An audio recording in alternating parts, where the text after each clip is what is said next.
Ovarian સિસ્ટ એટલે ગર્ભાશયની બાજુમાં આવેલા અંડાશયમાં થતી ગાંઠો, જે સાદી પણ હોઈ શકે અને કોમ્પ્લેક્સ પણ હોઈ શકે.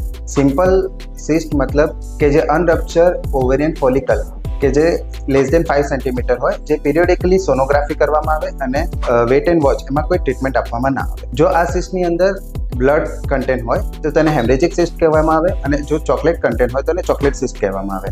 આ બંને સિસ્ટની મેનેજમેન્ટ મેડિકલી કરવામાં આવે. કોમ્પ્લેક્સ સિસ્ટ જે ડાયગ્નોસિસ માટે ટ્યુમર માર્કર અને CT MRI કરવામાં આવે. ડાયગ્નોસિસ કન્ફર્મ થયા પછી ગાયનેકોલોજીસ્ટ દ્વારા એની ટ્રીટમેન્ટ આપવામાં આવે.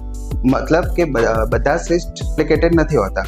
સિમ્પલ સિસ્ટની અંદર માત્ર સોનોગ્રાફી પિરિયોડિકલી કરવામાં આવે અને કોમ્પ્લેક્સ સિસ્ટની અંદર જ સર્જરી કરવામાં આવે.